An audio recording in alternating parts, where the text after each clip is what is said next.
Day 22, Friday the 22nd of May. What an interesting morning we woke to.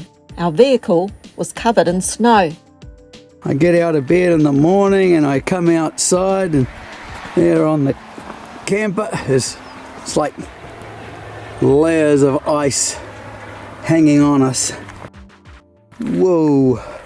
Yeah, and this mat, that's covered in snow too.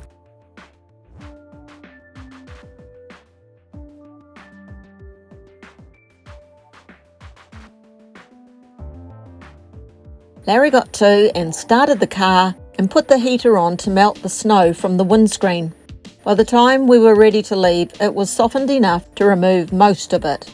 The rest held on in chunks and let go in bits as we drove towards Valdez. This is scary.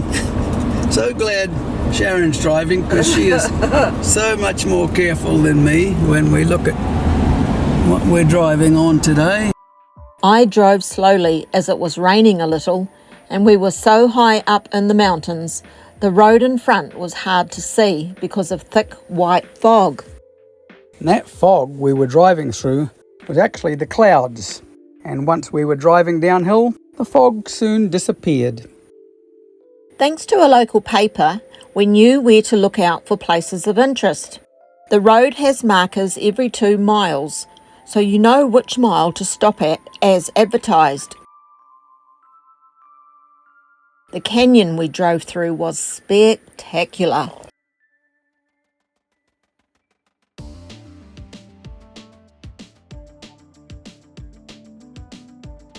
Our first stop was Bridal Veil Falls.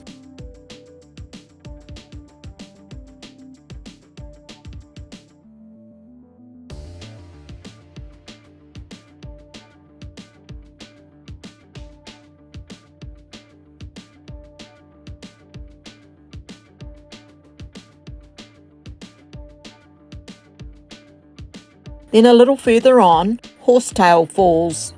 There were already tour buses pulled up, even though it was only around 8 a.m.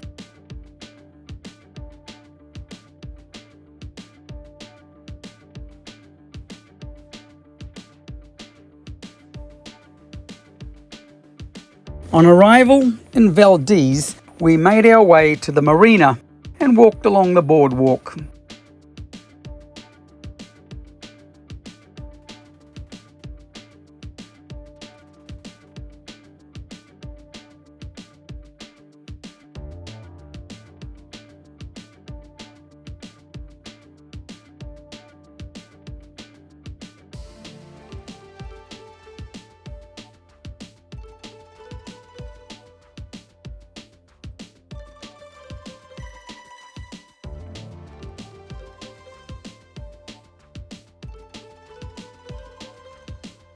We spotted a boat on the dry dock named Kapai.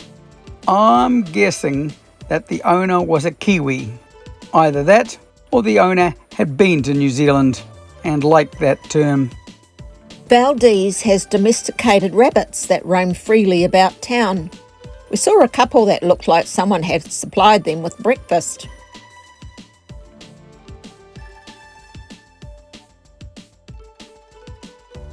The boulevard had an array of shops for tourists, as well as some eateries, none of which we sampled because our camper comes with morning coffee to go, a la Larry the barista. We drove out to Daville Road, which we thought took us to another suburb of Valdez, but it was actually out of bounds to the public, all locked up.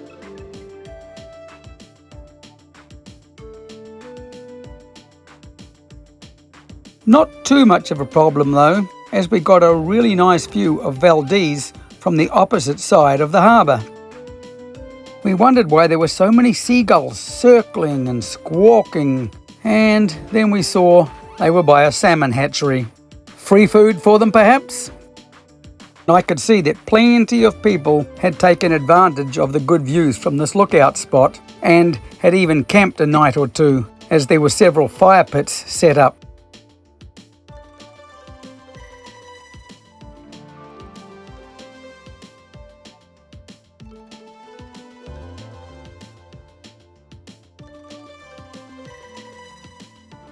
The only problem with the trip out to Valdez, it's a one-way destination, so we had to backtrack all the way back to Glennallen along the Richardson Highway.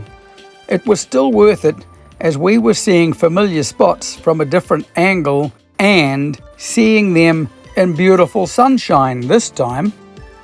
One place we missed on the morning journey was at mile 15. It was nearly impossible to see it on the way to Valdez, but it was easily spotted on the way out. Oh, there. We pull in? Well, we wouldn't have seen that.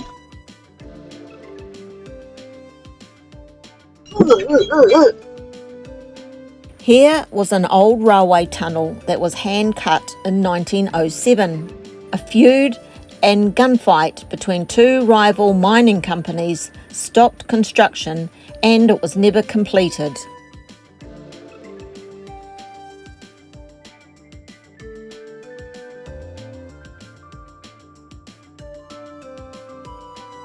We're at the roadside, around about mile 31, with a view of the Worthington Glacier. The Worthington Glacier is a big white patch, straight ahead. What big white patch? One about there.